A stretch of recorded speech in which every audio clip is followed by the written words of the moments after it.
Right now, more voters may be jumping party lines this election year. Some Democrats planning to support Donald Trump. What? While some Republicans plan to vote for Hillary Clinton.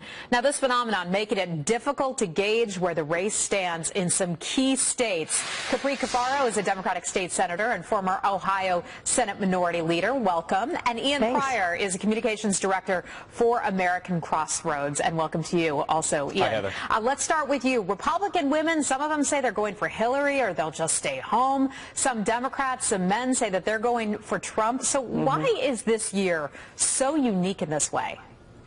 Sure. Well, it's no secret that really for the first time we have two candidates running, both of whom are very unpopular.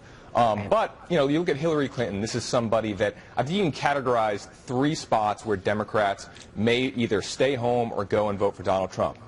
One is on the issue of character.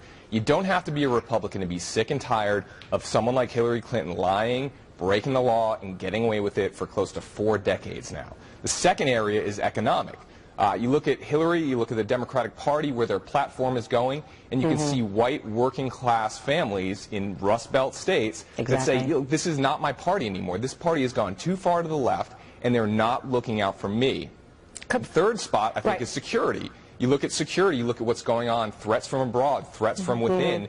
You know, Hillary Clinton has come out and said, hey, the police departments should not get the kind of high-technical, tactical equipment that helps save lives in San Bernardino, Orlando, and Dallas. And those are just three broad reasons why I think Democrats I see you nodding your head right there. You're in agreement with the Republican on the other side. Well, I mean, I think that, you know, you can't argue with facts. I mean, the reality is, and I can say this on the ground here, in one of the most important swing states, as always, in the state of Ohio, I have Republican female colleagues and Republican female friends who are either going to do one of two things. Either they're going to just go and skip voting for President of the United States, or they may go and vote for Hillary Clinton. I know more people that are just going to skip voting for President and just vote for Rob Portman, for example. And then on the flip side, you know, the communities that I represent are these Reagan Democrats, are the working class whites. And there are many of these individuals that are looking to Donald Trump because of his message on the economy and trade. So I do agree with what he was, what the gentleman was saying in regards to the motivating factors. Those are true in regards to honesty, security, the economy, on both sides. And I think that's exactly why it's going to be so difficult to quantify, because we don't know how many of these people are really going to cross over, and they're the ones that are going to decide the election. Well, Ian, do you see any evidence that Republican voters, at least, will stay home this year and not vote because some of them just don't like Donald Trump? No, I mean, what I do see is kind of what was just pointed out, is that you're going to get a lot of ticket splitting, and that could end up on both sides. So you could be in New Hampshire, you could have somebody voting for Clinton that's going to vote for Senator Ayotte, and the same thing in Ohio. You know, Senator Portman is on the ballot. So I think you're going to see a lot of Republicans.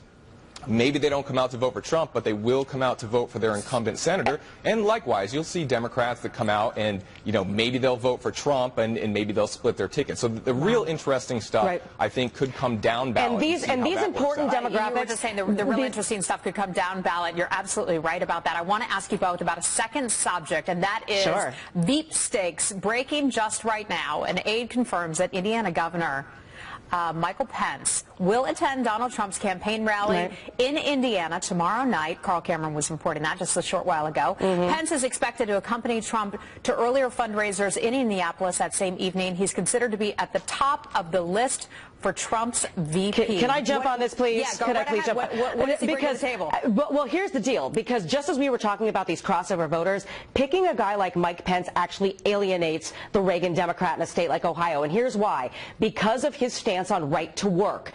When you're looking at a lot of these, you know, traditional union voting guys, and they are looking to Donald Trump on his populist message on the economy and trade, he picks a guy like Mike Pence, who has an anti-union record, which is something that resonates with people in Ohio, in Wisconsin, where we had major collective bargaining arguments. Doesn't Donald Trump need to win the base of the party? Sure. Yeah, I think, you know, Mike Pence brings some things to the table that Donald Trump needs. He's a conservative. He can help rally the base. He has legislative experience in Congress, and he also has executive experience as the governor of Indiana. And Newt Gingrich is way better. I'm sorry.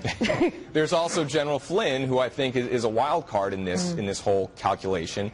And he's somebody that was on the front lines of talking about ISIS before ISIS was really a known threat to most households in America. Lieutenant General Michael Flynn is a Democrat. He says that he's a pro-life Democrat, but yet he made some statements that sounded more like he was pro-choice over the weekend, and so there's some folks on the right who are concerned about that. I wonder how much he brings to the table. Capri, let me give you the last word. I think that really what Donald Trump needs to look at is who's going to help him gain credibility in the ability to govern the United States of America and bring Congress to the table for solutions. And there's only one person on that list that can do that, and that's former Speaker of the House, Newt Gingrich. All right, Capri Cafaro and Ian Pryor, thank you so much. And as Carl Cameron was reporting, it looks like we will hear before the end of the week who's going to be on in the VP slot. Thank you so much for joining us.